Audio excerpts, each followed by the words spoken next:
My name is Samuel Ifaniel Courier. I was born and raised in a quiet part of Ebonyi State, Nigeria, where most people believe that hard work alone guarantees success. For many years, I believed the same thing, but what I am about to share will challenge that belief, because I lived on the other side of the reality most people never see. From the age of 15, I was introduced to a hidden world that operates alongside the physical one. I did not enter it by accident. I was chosen. Those who recruited me said I had a rare sensitivity. I could sense movement around money before it happened. I knew when someone was close to receiving help, approval, promotion, or sudden financial growth. Long before a contract was signed or a customer appeared, I could feel it. That ability made me valuable. I was trained for years, taught how financial destinies are shaped, delayed, or destroyed without physical contact. My assignment was simple but devastating. Identify people approaching financial elevation and interrupt the process before it manifested.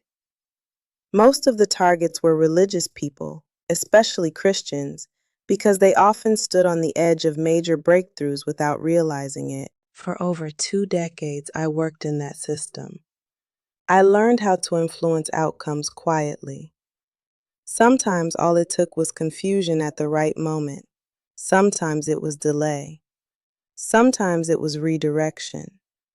I watched people do everything right on the surface and still fail. They planned well, worked hard, and stayed disciplined. Yet something always went wrong at the final stage.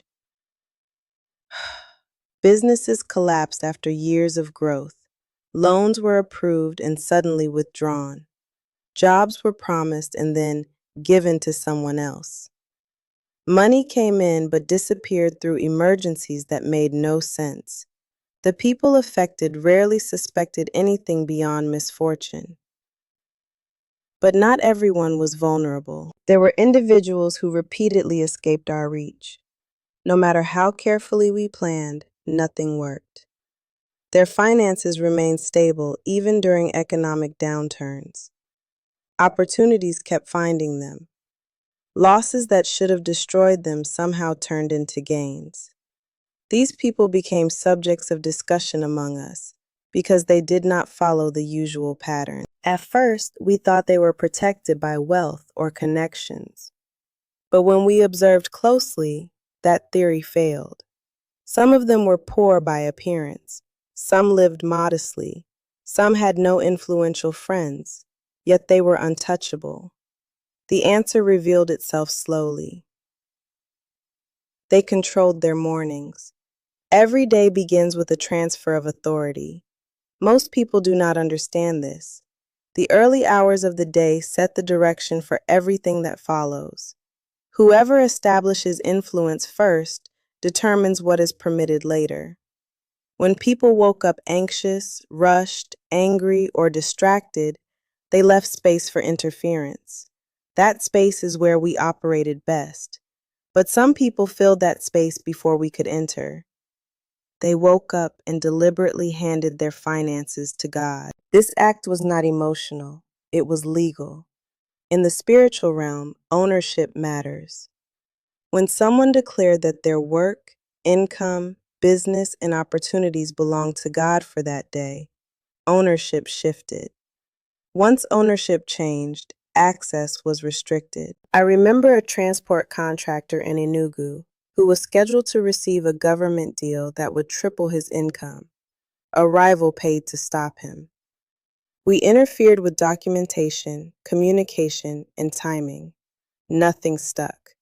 Every attempt dissolved. When we investigated, we discovered his habit. Each morning, before checking messages or speaking to anyone, he prayed over his work and earnings.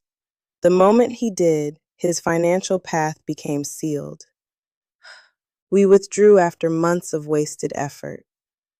Another case involved a young woman running a small food business near a university. She had no capital to expand, yet her sales kept increasing. We attempted to reduce customer flow. Instead, it multiplied. She had a simple practice. Before cooking each morning, she prayed over the day's income. She asked God to take ownership. That single habit protected her more effectively than any strategy we knew. Money itself was another battlefield. Many people do not realize that money absorbs influence. We often attach negative patterns to money before it reached a target. Some patterns caused reckless spending. Others caused constant shortage regardless of income. But there were people who neutralized this unknowingly. They prayed over money as soon as they received it. They did not rush to spend it. That pause destroyed everything attached to it. After repeated failures, we stopped targeting them. Then there were financial pathways. Opportunities do not appear randomly. They flow through channels. Close the channel and effort becomes useless.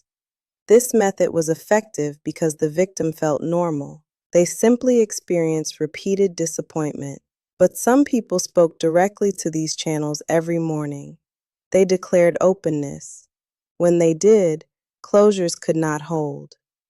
Each morning reset everything we had done at night. I remember a school teacher whose income suddenly changed without explanation. For years, his life was stagnant.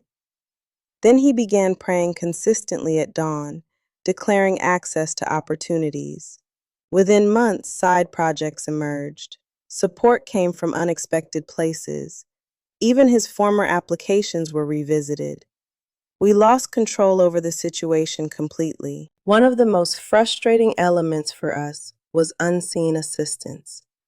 There are forces assigned to help, but they remain inactive without invitation.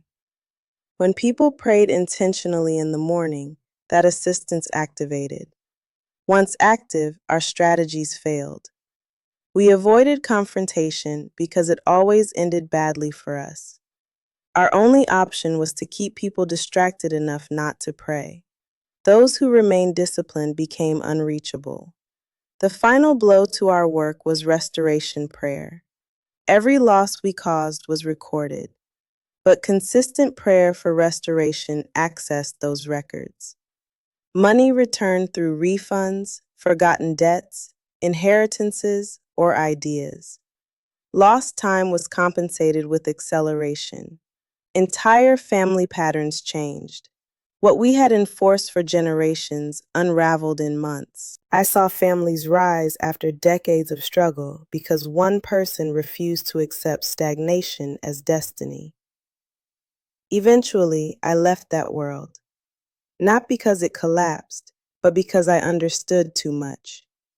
I saw how unnecessary most suffering was. People were not failing because they were lazy or incapable. Many were simply unguarded. Today, I speak from experience. Financial battles are not always visible. Planning matters, discipline matters, skill matters.